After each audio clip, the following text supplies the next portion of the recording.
খুলনা বিভাগীয় tank lorry শ্রমিক ইউনিয়নের সাধারণ সম্পাদক আলী আজিমকে গ্রেপ্তারের প্রতিবাদে দ্বিতীয় দিনের মতো কর্মবিরতি চলছে। বন্ধ রয়েছে পদ্মা, মেঘনা এবং যমুনা অয়েল ডিপো থেকে জ্বালানি তেল উত্তোলন এবং পরিবহন।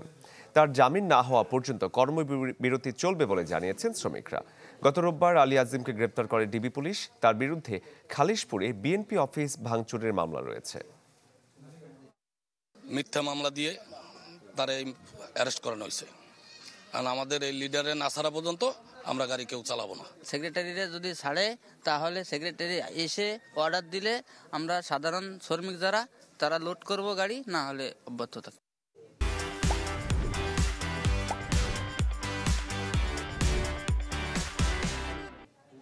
দর্শক, এই বিষয়ে আরো বিস্তারিত খবর জানাতে সহকর্মী মামুন রেজা খুলনা থেকে আমাদের সাথে যোগ দিয়েছেন। মামুন, প্রশাসন কি বলছে তাকে গ্রেপ্তারের বিষয়ে এবং যারা কর্মবিরতিতে গেছেন তাদের পরবর্তী কর্মসূচি কি জানা আছে আপনার?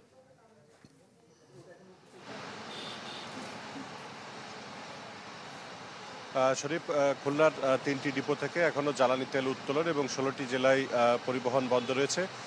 এর ফলে পেট্রোল পাম্পগুলোতে এখনো পর্যন্ত সেরকম কোনো প্রভাব দেখা যায়নি। পেট্রোল পাম্পগুলোতে জ্বালানি তেল বিক্রি এখনো পর্যন্ত স্বাভাবিক রয়েছে। তবে পেট্রোল পাম্পের যারা কর্মচারী রয়েছেন তারা বলছেন যে এই কর্মবিরতি যদি অব্যাহত থাকে তাহলে আগামীকাল সকালের পর থেকেই জ্বালানি তেল ফুরিয়ে যাবে এবং জ্বালানি তেল সংকট তৈরি হবে। অধিকাংশ পেট্রোল পাম্পগুলোতেই একই অবস্থা তৈরি হওয়ার আশঙ্কা রয়েছে। আর খুলনা বিভাগীয় ট্যাঙ্ক লরি শ্রমিক ইউনিয়নের যারা নেতা রয়েছেন তারা বলছেন যে আলী আজিমকে আজ দুপুরের দিকে আদালতে হাজির করে পুলিশ। এরপর তার আইনজীবীরা জামিনের আবেদন করলে আদালত জামিন নামঞ্জুর করে তাকে কারাগারে পাঠান। আলী আজমের মুক্তি এবং সেই সঙ্গে এই মামলাতে ট্যাঙ্ক লরি শ্রমিক ইউনিয়নের মোট 9 জন নেতাকর্মী আসামি রয়েছেন। তাদেরকে এই মামলা থেকে অব্যাহতি না দেওয়া পর্যন্ত তারা এই কর্মবিরতি চালিয়ে যাবেন। আর খুলনা মেট্রোপলিটন পুলিশ কর্মকর্তারা তারা বলছেন যে মামলাটি বিএনপির একজন নেতা বাদী হয়ে বিএনপি অফিস ভাঙচুরের মামলা করেছেন। সে কারণে গ্রেপ্তার করা আসামিকে তাদের পক্ষে ছাড়ার কোনো সুযোগ ছিল না।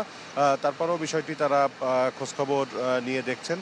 আর শ্রমিকরা আরেকটি বিষয় জানিয়েছেন, তারা বলছেন যে এই যে মামলাটি হয়েছে এই মামলা বিএনপির একজন নেতা বাদী হয়ে মামলা করেছেন এবং বিএনপি অফিস 7 নম্বর ওয়ার্ড বিএনপি অফিস ভাঙচুরের অভিযোগে মামলাটি করা হয়েছে। সেখানে আওয়ামী লীগ নেতাদের সঙ্গে যে আলী আজমকে আসামি করা হয়েছে তিনি ট্যাঙ্ক লরি শ্রমিক ইউনিয়নের পাশাপাশি বিএনপিরও নেতা। সে কারণে শ্রমিকরা দাবি করছেন যে এই আলী আজমকে মিথ্যা মামলা দিয়ে হয়রানি করা হচ্ছে। শরীফ। মামুন, ধন্যবাদ আপনাকে। দর্শক, খুলনা থেকে আমাদের সহকর্মী যোগ দিয়েছিলেন।